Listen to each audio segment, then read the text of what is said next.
तो मेरे अजीज, अगर लोगों को मसाइल का पता चले तो सैकड़ों घर बच जाएं तबाह होने से, बड़े बड़े घर बच जाएं, लेकिन मसाइल नहीं आते। मेरे पास मसला पूछने के लिए कुछ लोग आ गए तो 4-5 साल का बच्चा भी था जिसके वालिद ने गुस्से में अपनी बीवी को 3 तलाकें दी थी। तो छोटा सा बच्चा, कपड़े भी फटे पुराने, और हालत बता रही थी कि गरीबी है। तो जब मैंने मसला बताया कि 3 तलाकें हो गई हैं तो वापस जाने लगे, तो बच्चा मुझसे कहता है, देहाती आदमी तो कहने लगा, मौलवी साहब मेरी अम्मा ते नानी कहनी असन पूछ के आई आप कि हुण असीं लहदा ही रहना है। तो उस बच्चे की नौनिहाल की वो कैफियत देखी तो मैं रो पड़ा। मैंने कहा यार, ये बच्चा बेचारा माँ बाप के होते हुए ये यतीमों जैसी जिंदगी गुजारेगा क्योंकि बाप ने तलाक दे दी। किस तरह मसाइल नहीं बताए लोगों को, तालीम से आगाही नहीं किया। और इसमें बहुत बड़ा जुल्म है उन लोगों का भी जो जनाजे पे खड़े होके तो कह देते हैं, मेरी तरह के लोग, अच्छे उलमा की बात नहीं करता, वो कह देते हैं देखो जिन लोगों को जनाजा नहीं आता, भाई आपने किस दिन इशा के बाद क्लास लगाई थी जनाजा सिखाने की? ये तो आपने कह दिया लोगों को कुरान जी ठीक नहीं आता। तो यहाँ तो बेचारी बीबियाँ जिनको सही पढ़ना नहीं आता वो मिशन बना लेती हैं कि मैंने इतने 100 को कुरान पाक पढ़ाना है, बेवा हो गई हूँ, तलाक याफ्ता हो गई हूँ, सारी जिंदगी कुरान पढ़ाऊंगी। हम क्यों ये मिशन नहीं बनाते, क्यों इस तरफ सफ़र नहीं करते?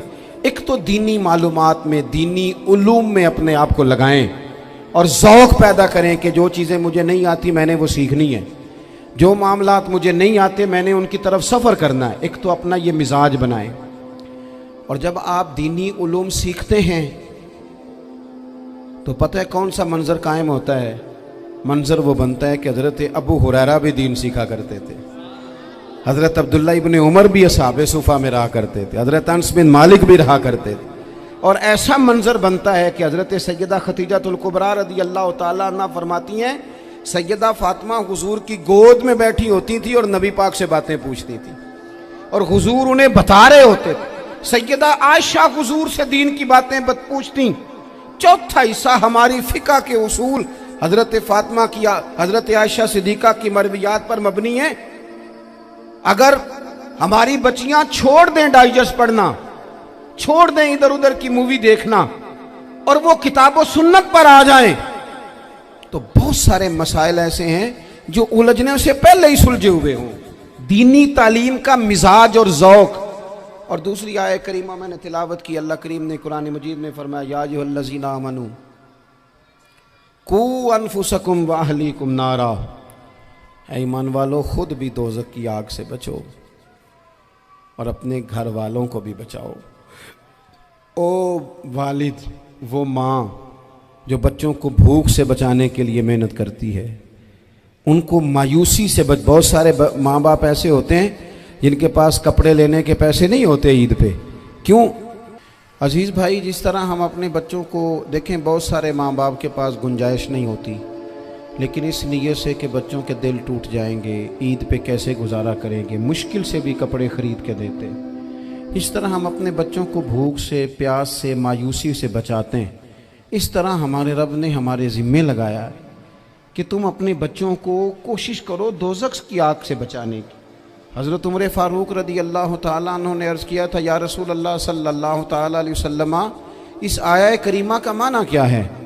तो महबूब करीम अलैहिस्सलाम ने फरमाया, उमर, जिन चीज़ों का अल्लाह तुम्हें हुक्म देता है तुम अपने घर वालों को उन चीज़ों का हुक्म दो, जिन चीज़ों से रब रसूल तुम्हें मना करते हैं अपने घर वालों को उनसे रोको, अपने घर के अंदर निफाज़े दीन करने की कोशिश करो। मेरे भाई, बहुत ज़्यादा आजमाइश है हमारे घरों में, बेचैनियाँ हैं, इस्तराब है, बच्चों में सख्ती है, बहन भाई एक दूसरे के साथ लड़ते हैं, मिजाजों में तलखी आ गई। क्यों भला? इसलिए कि माँ बाप को जो बेहतरीन किरदार और जो हसीन तरीका घर में अपनाना चाहिए था, बच्चे तकरीर बाहर से सुनते हैं लेकिन वो फॉलो अपने माँ बाप को करते हैं। अगर माँ बाप में हौसला हो, सब्र हो, इत्मीनान हो, खुददारी हो, थोड़े पर गुजारा करने का मिजाज हो। देखे ना, आज डिप्रेशन है, टेंशन है, पैनिक्स अटैक्स हैं, बड़ी सारी चीज़ें आ गई। क्यों भला? सब्र नहीं, तहम्मुल नहीं, बुर्दबारी नहीं। आजमाए, एक दिन एक बच्चा मेरे पास आ गया मदरसे का और आके वो रोने लगा। मेरे घर वाले कहने लगे खाना छोड़ दें, पहले इसकी बात सुन ले। मैंने कहा पुत्र क्या हुआ, किसी ने मारा है किसी उस्ताद ने? कहने लगे नहीं हजरत, घर फ़ोन किया था तो मेरी अम्मा और अब्बा की लड़ाई हो रही है। बच्चा कांप रहा है, टांगे कांप रही। मैंने कहा क्या हो क्या गया तुम्हें पुत्र, लड़ाई हो रही है तो घरों में हो ही जाती है। कहने लगे नहीं, आपको पता नहीं वो बड़ा सख्त लड़ते हैं। मेरे वालिद जब मेरी वालदा को मारने के लिए आगे बढ़ते हैं तो हम सारे चारपाइयों के नीचे छुप जाते हैं, हमें खौफ आता है, वो मंजर खतरनाक होता है। ये कौन तकलीफ दे रहा है अपने बच्चों को? यहां बैठे हमारे यहां मीलों दूर रहते थे उसके घर वाले, तो वो तकलीफ में था, तो घर में क्या कैफियत होगी? अगर हौसला हो, सब्र हो, कनात हो, अल्लाह के दिए हुए थोड़े रिस्क पर हमें राजी रहना आता हो, हमारे घरों में सुकून आए, इत्मीनान आए। हम जो जिंदगी बड़ी खुशी खुशी गुजार सकते हैं, हमारे मिजाजों का लालच, हमारी तबीयतों की बेराह रवी, हमारी झूठी अना का बुत, उन सारी चीजों को खत्म कर देता है। अपनी जिंदगी के अंदर अगर हम वो किरदार अपने बच्चों को दें, जिस किरदार में मोबाइल भी हो, जिसमें गाड़ी भी हो, जिसमें पैसे भी ला के अब्बा दराज में रखता हो, लेकिन वालिद का घर में मुसल्ला भी मौजूद हो, उसकी कोई तस्बीह भी हो, वो ये भी कहता हो कि खुदा ने अपने फजल से आज 5,000 दिया है तो इसमें 1,000 गरीबों का भी है, इसमें थोड़ा सा मैंने अल्लाह की रिजा के लिए भी रखा है। अगर कोई मुश्किल आ जाए तो वो बाप और माँ को सब्र करता हुआ देखते हो। अगर एक बाप कर बात करे तो दूसरा बर्दाश्त करता हो। खुदारा अपनी औलादों को इस अजियत का शिकार न करो। अपने घरों के अंदर वो खुददारी, वो प्यार, वो वकार, वो मोहब्बत, वो अंदाज।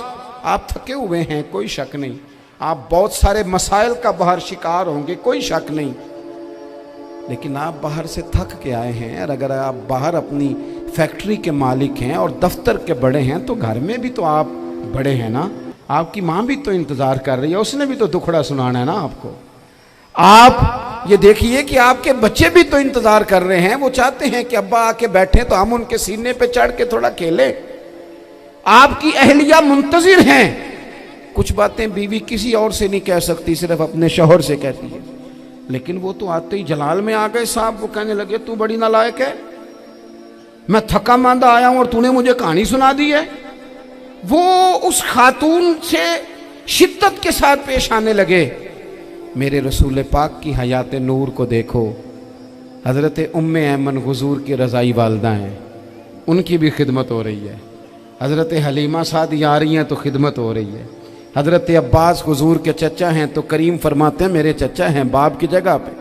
हुजूर दोस्त अहबाब सहाबा गुलामों सब के साथ प्यार कर रहे हैं। 9 अज़वाजे मुतहरात हैं घर के अंदर।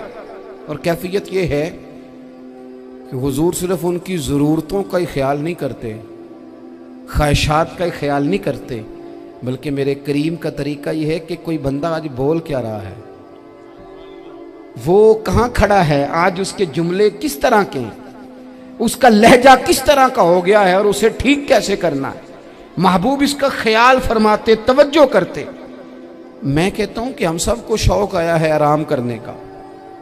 मैं सुबह 11 बजे से पहले अपने घर से निकल आया था